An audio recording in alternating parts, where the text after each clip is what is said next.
Nakakatakot po. Nakakatakot? Kasi matagal natapos yung lindi. Mga... Lakas ito din. Malakas? Ganun yung bahay.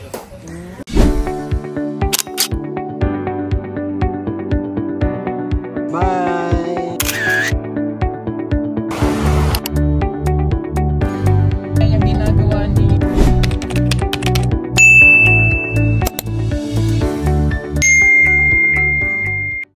Yan, magandang araw mga ka-people, mga kababayan, mga brothers and sisters. So, nandito pa lang kami ngayon sa place ni Brother Edge, Peking Bombay, aka Peking Bombay. So, kasama ko ngayon si Madam Yola, ayan, napagod, si Toots TV, nandito si Brother Peking Bombay, si Ralph naman, saka si Sir Paul nandun, kinananay Lorna. So, bumisita kami dito mga kababayan, kasi namimiss ko tong brother namin. Namimiss namin, always namin din namimiss kasi hindi siya nakasama sa Cebu. Meron kasi siyang importanteng dito. Kailangan niyang hindi maiwan. So, sabi niya kay Sir Paul, sa susunod na lang siya sasama. Sa susunod, wala naman ng lindol. So, hindi pa rin siya makapunta. Sana wala ng lindol na. Sana nga wala ng lindol. Pero siya, siya na, meron pa lindol. Sa susunod, kasi sabi niya sa susunod. Kasi sabi, para makasama daw siya. Hindi. Ang ibig kong sabihin, sa sunod na lang pag magpunta kayo doon. Hindi ako nagsabi sa sunod na lang pag may lindol. Ay, ganun ba yun? Mali pala yung pagkaintindi ko mga kababayan. Sorry. Pasyal siguro. Pasyal siguro. Pag, lang, sama-sama naman tayo, Brad. Malapit na sa December. Sama tayo dun sa kasal ni Onjay. Ayan. Sama-sama po tayo doon. Baka makapunta din tayo sa Mindoro ba, no? Sana ay, kaso December mahirap po. Mahirap. Sobrang lakas ng alon. Hindi advisable. Marunong, malaguyin na lang namin. Pwede naman.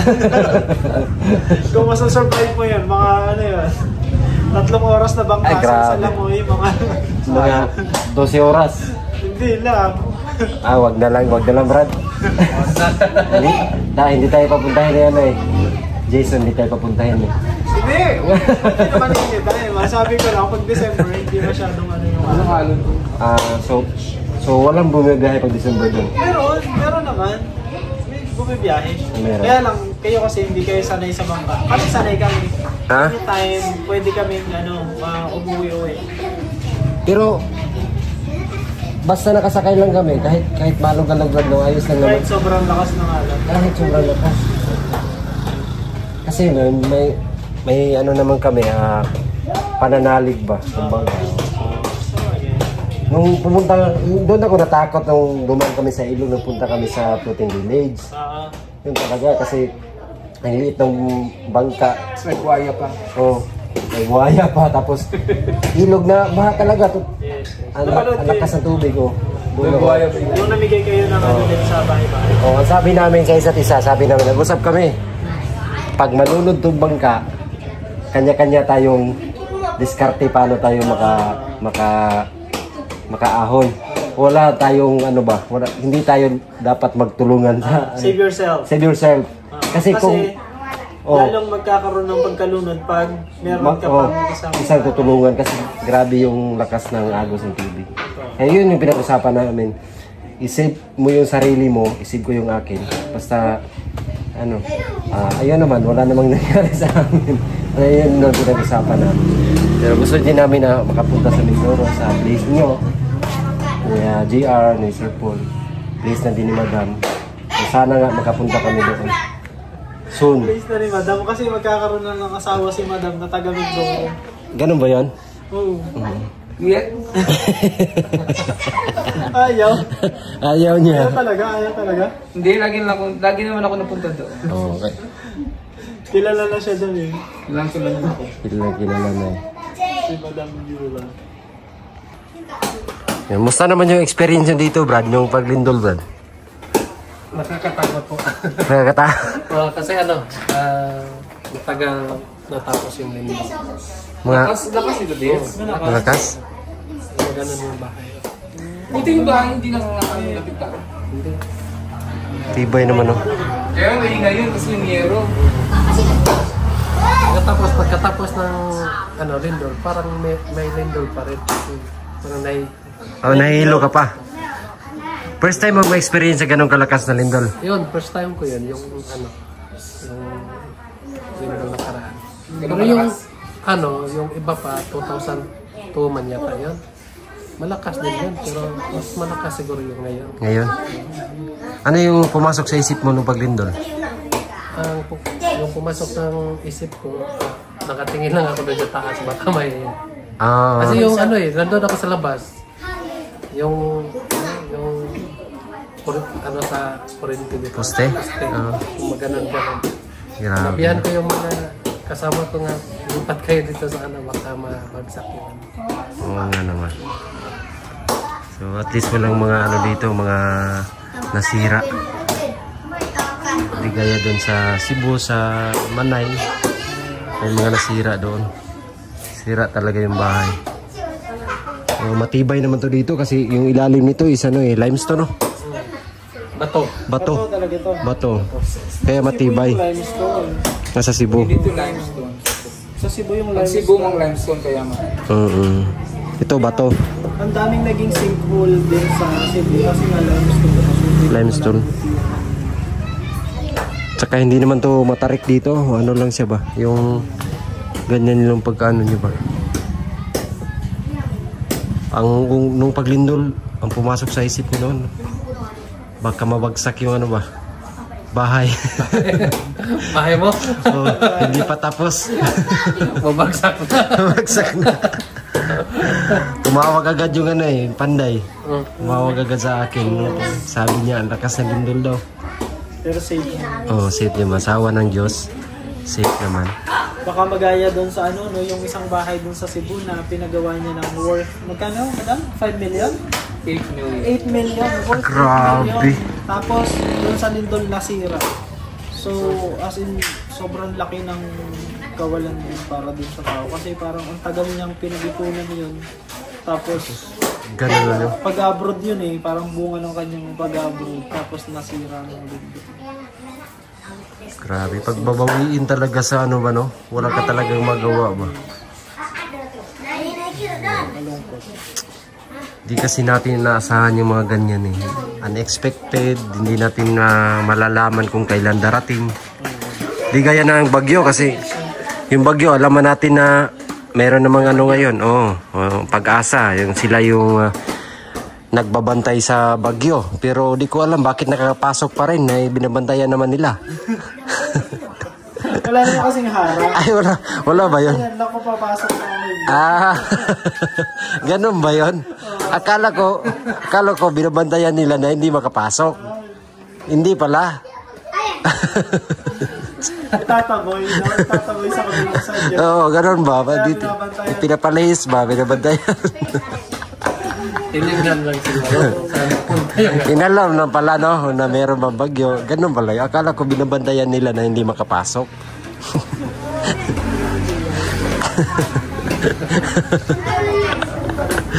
Mali pala yung pagkaintindi ko ba? Hindi pala ganun. Pero Brad, may napansin ako sa'yo, Brad. Ang gwapo mo ngayon, Brad. Ngayon lang. Ngayon mo lang napansin. Slim ka kasi, slim ka ngayon ba? Pumayat siya, Pumayat siya. Hindi naka-black kasi papaya. Pero para sa akin yung sa huling kita ko sa iyo, Eds, mas pumayat ka ngayon. Nagda-diet ka ba? Wala naman ginagawa? Ha? Diet, exercise, wala?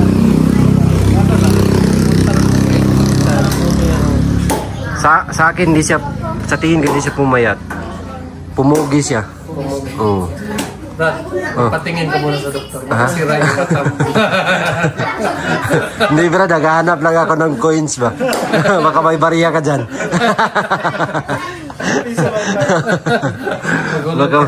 baka may bariya ka ba?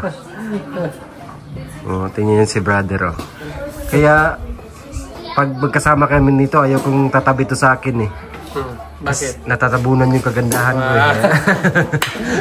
Sobra. Anong gusto mo? Ayan na. Ayan na. Magkano na. Bumunot na. Baka yung ATM na yung ibigay sa'yo. Magipahawak na yung ATM ba? ATM na papahawak sa'yo. Ayun na yun. Walang laman yan.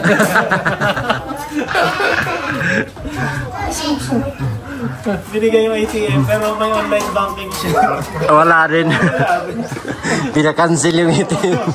Pinablock. Useless din. Kaya bariya na lang para sigurado. Mas sure yun. Sure ba? Kumusta yung bukid mo ngayon, Eds? Anong mga pananim mo ngayon? Mga saging lang. Saan? Wala na ano Brad, yung atsal. Wala na. Tibas na. Sarap pala ng bell pepper. Bell pepper. Sarap pala kainin pag hilaw. Oh, hindi ko pa na yun. Sarap. Green or yung, green kasi ang hilaw. Oh, kahit green at saka yung hinog red. Masarap. Crispy. Tapos walang angang. Oo nga. Hindi mo nakita sa vlog ni Sir Paul? Ang harvest kami doon eh. Yung doon kayo natulog. Oo, doon kami natulog. Tapos kinamagahan, nag-harvest kami. Kinain ni Sir Paul yung ano, hindi pa ako naniniwala. Umpisa sabi niya, masarap daw. Kinain niya yung isa. So, manahin mo rin. So nag-try din ako. Akala ko maanghang. Hindi naman pala. Masarap pala. Sabi ko, sa amin dati kasi hindi pinapakain to kasi maanghang daw. Siguro natakot lang yung mga magulang namin baka maubos ba. Brad, no? Ikaw din, Brad. Di ba? Na ano ka rin, no? Yung papunta na ka doon. Pag medyo gutom. Yun na. Kainin mo, no? Pero nung umpisa, nung hindi mo pa alam, hindi mo talaga kinakain. Kasi hindi natin alam. Oo nga. And then, first time namin yun eh. Sabi ni Sir Paul. Kasi si Sir Paul, ano yan sa mga tawag nito, gulay. Maraming alam ba. Kahit nga yung mga maliliit na pipino, yung wild pipino, hindi kami kumakain noon. Pero nung dumating si Sir Paul, nakakain pala yan. Yung maliliit. Bakit hindi kayo kumakain nun? Ang sabi kasi sa amin, yung mga ligaw na halaman, makahilo ba, makalason. Oo. Pipino sa daga. Oo. Hindi niyo kinakain yan? Hindi. Yung sinasag sa salad din eh. Kaya nga, noon nga namin nalaman kay Sir Paul na masarap pala. Yun, no? Yun, meron na kaming mga ano, Malayo ba? idea. Malayo. Diyan, ilang oras na... Isang oras kasi. Ano na, balik tayo doon. 6 years? Musta na pala yung mga pananim mo, Brad, nung mga durian? Durian, okay na. Na tumubo. Wow. Para mag-harvest na lang tayo ng durian. Malayo pa. I-prone mo lang, Brad. I-proning mo. Manood ka lang sa ano, sa YouTube. Oh, i-search mo lang how to prune na durian plant. Paano mag-pruning ng durian. May mga tutorial yan. Kahit sa kakao. Oh, meron kang malalaman dyan para meron kang idea. Oh, mga paano mag-abuno. Ganyan, mga kunting kaalaman ba kasi maganda kasi yung proper na pagkaano sa pagka-abuno at pagka-pruning para mabilis siya tumubo. Di ba may kakao farm ka? Meron din. Basta na yung farm. Ayun, nung napuntahan ko nung nakaraan yung na-video ko. Oh. Nag-umpisa na mamunga, Brad. May pruning na ginagawa nila? Oh, meron din pruning. Pruning din. Gusto ko nga mag-tutorial din ng pruning pero busy tayo eh. Next time na lang. Pruning. Paano mag-pruning, mag-abuno. Tapos gaano kalayo ang distance sa pagtanim. May mga ano kasi yan eh. Gaano kalayo ang distansya para hindi sayang yung space. Tsaka hindi rin masyadong crowded o mag-aagawan yung ano niya. Para pantay-pantay talaga sa ano eh. Tutubo. Kahit anong pananim, meron yung mga dapat sundin na distansya. Yung durian, tama na yun, 10 by 10. Ayos na. Kahit 8 by 8 basta okay na yun. Yung 10x10, pwede ka pang ano nun, sa gitna, taniman mo ng Papaya. ibang prutas. Pwede. Pwede mo taniman yun. May pasok pa lang ngayon? Ano may klase? Wala. Module pa lang ngayon, modular. Kasi may nagbabantang nagtawag dyan, nag-prevent yung natin, no? Kasi baka tumama yung lindol. Sunod-sunod na kasi yung mga lindol. Wala bang walang cancellation dito ng klase, yung face-to-face class? Wala? Cancel na. Cancelled na. Kailan? Hanggang 30 yata. Oo. Pero di ako sure, Sa Laguna yun. Di ako sure. Basta cancel din dito. Dito cancelled na yun. Module na lang yung gamit nila ngayon. Modular. Parang bumalik sa pandemic. Mukhang sumunod na yung karamihan doon sa cancellation. Kasi pinakaunang cancellation is in Laguna, the entire province of Laguna. Dahil nga, yung cancellation ng face-to-face class, si governor kasi, si Sol Aragones, so nag-issue siya ng cancellation. So lahat Naantas ng Yes, para i-assess yung lahat ng buildings ng buong Laguna dahil kasama sa yung fault line yung Laguna. Yung area namin, Galamba, Santa Rosa. So yun. Good thing na meron siyang ganung initiative. And good thing din kung in-adapt na ng ibang mga ibang provinces. Kasi di natin alam yung sabi ko, di natin alam kung kailan darating yung mga ganyan. Dapat laging handa talaga. Si brother, laging handa naman to. Kahit may mga kamuti man tong mga nakaabang dyan sa bukid. Di ba? Punta sa bayan. Doon kamuti. May karlang pa doon. Gabi. Tapos saging. Wala na, hindi na to hihingi ng food, hindi na to kailangan hingi ng pagkain. Ayuda. Pa-food pack, hindi na to Ito pa yung mamimigay. Yan. Kamote. Yan yung likod ng truck. Pupunuin. Mamigay. Binigyan nga ako ng isang sakong nito, kalabasa. Na problema ako, paano ko ubusin? December yan, Brad, no? December. Ano pinamigay mo na? Pinamigay ko na kasi di ko alam paano ubusin mabulog pinamigay ko na lang sa kapitbahay. Ang dami. Biruin mo isang sako. Nakakahiya na mag-ibenta. Kasi bigay lang. Sumubo ka. Tumubo ka pa kapag binigyan. By the way, sana thank you pala kasi safe yung mga no. Ngayon puntahan din natin doon sa Manay. Safe naman, walang casualties doon, mga bahay lang talaga yung nasira. Thank God pa rin. Kasi ganun yung nangyari. Kahit kung yung bahay yung masira, gawa ka pa ng bago. Para yung buhay talaga yung mawala. Hindi mo na talaga mapapalitan yan. Kaya be strong lang, laging magdasal. Unahin natin na palagi ang Panginoon. Ganun lang po. Brad, salamat sa pagdalaw sa amin, Brad, ha? Kayong Okay, magsawa. Magsawa. Huwag ako magsawa magsayaw sa inyo.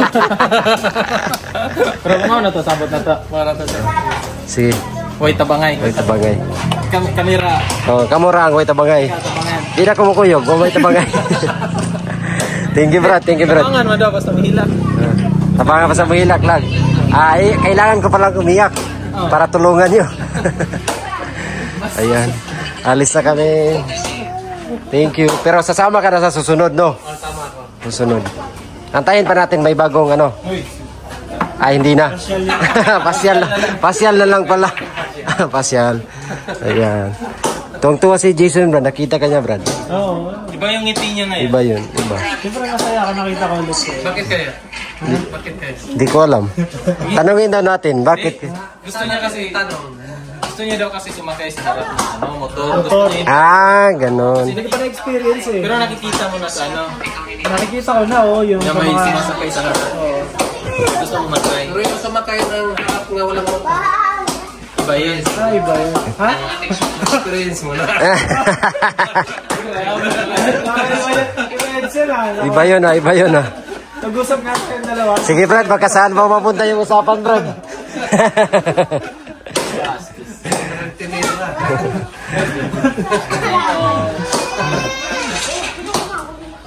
Yan, uwi na po kami mga kababayan. Tadalaw namin si brother. So, medyo tumaba si brother ngayon. At naging blooming. At uwi na kami mga kababayan. Thank you sa inyong lahat. At masaya po pag buo yung team. Masaya yung bandingan. Kahit kunting panahon lang pero masaya yung pag nandyan lahat. Lalo na pag nandyan lahat yung PBT, may kulitan, tawanan, at kung ano-ano pa. So, ayun lang. Maraming salamat po sa inyong lahat na walang sawang panonood sa aming lahat. At nung isang araw ay nagpunta kami sa Manay. Kahatid ng tulong doon. Salamat sa mga nagbigay.